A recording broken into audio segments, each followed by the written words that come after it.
Greetings, this is dslyecxi.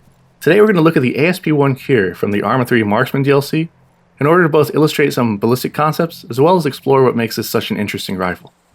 I've chosen the Kir because it's a rather unique weapon and it's not uncommon for people to use it and be confused as to the results they're getting.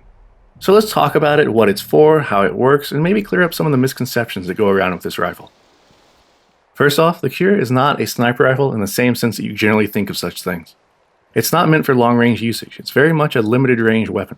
The idea behind it is to have a rifle that's exceptionally quiet, hits hard enough to defeat body armor at close range, and can be used to take out sentries and other targets while avoiding detection. For instance, in a raid, having Kirs drop sentries from a distance would allow for an assault element to get closer to their target before needing to engage with louder weapons. To satisfy the requirement for being quiet, the Kir has an integral suppressor, which means it can't be removed. However, a suppressor alone doesn't ensure silence. A weapon's only as quiet as the combination of suppressor and the ammo being used in it. A suppressor lowers the noise of a weapon's report, which is to say the gunshot, but it doesn't do anything to the bullet once it's already out of the barrel. So if a round's flying at supersonic speeds, it'll produce a very loud crack as it travels downrange, which will be heard whenever it passes an observer or hits the target. So while you might kill a sentry with a supersonic round, it's going to sound very distinct and very loud when that sonic crack occurs. Because of this, the Kir uses a subsonic round. So instead of a loud crack, it makes more of a whooshing noise as it passes.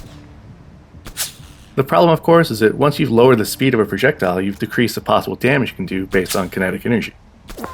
And if the speed of sound is your limiting factor like it is here, you can't expect velocity to be the answer to increasing the damage potential. If you increase velocity, you break the sound barrier again and that sonic crack reappears.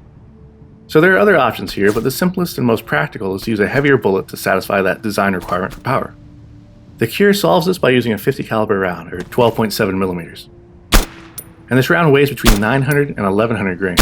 So it's way heavier than the typical 5.56, 6.5, or even 7.62 round, which weighs somewhere between 50 and 150 grains.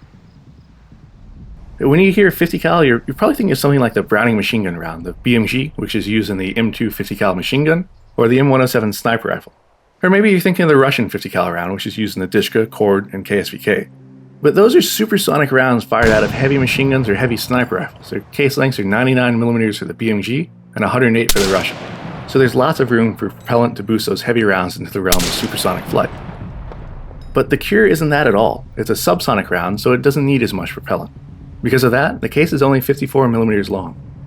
So in short, a caliber is only the diameter of a bullet. The length of the case and the weight of the bullet play major factors as well. So when you hear 50 cal like with the infamous Desert Eagle pistol, it doesn't mean the weapon's firing a full-size heavy machine gun bullet. The case length is very important. So now we have a rifle that has an integral suppressor firing a very hefty round at subsonic velocity. And this is where it gets tricky. Other factors being equal, a bullet fired over level ground at subsonic velocity will impact the ground at the same time that one fired at supersonic velocity will. The difference is that the supersonic one will hit much further downrange. In essence, the ballistic difference between the two is that the speed of the round means that it travels further before it hits the ground. And you can see that demonstrated here. Firing the Kir and the Mar-10 at the same time, both with level profiles, the bullets hit the ground at the same time, though they travel drastically different distances. What this means is that the ballistic profile for the Kir is a heavily arced path.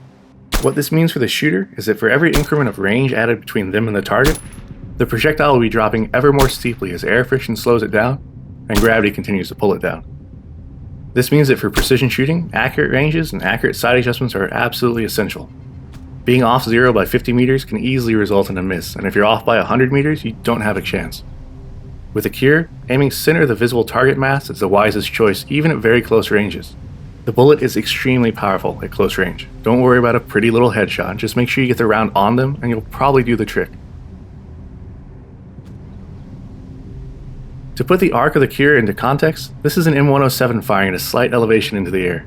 You can see that it goes a very long way. It's about 2,000 meters before it hits the ground. Now compare that to the Kir firing at the same angle. It doesn't even come close to reaching that range. It's not even remotely close. They both have a 50 cal bullet diameter, but they're entirely different rounds and have completely different characteristics. Here we can see the ballistic profile of shots fired with sight settings from 100 to 600 meters in increments of 100 meters. As you can see, the difference in arc between each sight setting is extremely pronounced. In reality, you'd need to be extraordinarily precise with your range estimation and adjustment, and the 100 meter sight intervals of Arma 3's vanilla scopes really don't cut it here. Something like ACE-3 with the advanced ballistic model and the mil-turret adjustable scopes is necessary to really get the most out of these weapons in the most authentic fashion. For contrast, this is what the MAR-10's ballistic arc is from 100 to 600 meters using the same point of aim. It's quite a bit different, it's practically flat by comparison. The relatively high degree of dispersion of the Kir's rounds also helps to limit the range of it. While you may be able to shower people with bullets at ranges beyond 200 meters, you generally won't be getting first round hits without the help of some good old-fashioned luck. And ideally you don't want to depend on that. So what all of this ultimately means is that the Kir is best employed at close range. 100 to 200 meters is ideal. Very precise range estimation is essential. As you can see from the default loadout of the Recon Pathfinder, having something with a laser rangefinder built into the scope works best. Remember to be proactive about changing your sight settings as you move around. If you're traveling in close terrain, set your sights to 100 meters. If you try to engage a target at 50 meters with your sights set to 300, you'll actually miss them entirely. It'll go clean over their head, even if you're aiming center of mass on a standing target. Now this is in contrast to any typical battle rifle, which can generally use a 300 meter battle sight to engage reliably from muzzle to about 350 meters. The Kir simply cannot. Check your range before you engage, and make sure you know how to estimate and adjust your range rapidly. For comparison, this is a multi-range target engagement with the MAR-10. Sights are set for 300 meters for the duration. In contrast, here's a Kir with a 300 meter sight setting attempting to engage the same targets. Without adjusting sights, it's pretty much non-viable. As you can see, this all adds up to the fact that the Kir is simply not a general purpose weapon. It has a very specific niche, and it makes compromises to fill that niche. Use it for what it's made for and you can find success, but if you try to employ it past its intended range, you're likely going to be frustrated.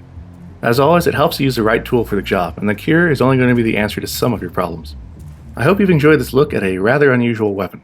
This is dslyecxi, good luck and good hunting, and until next time, take care.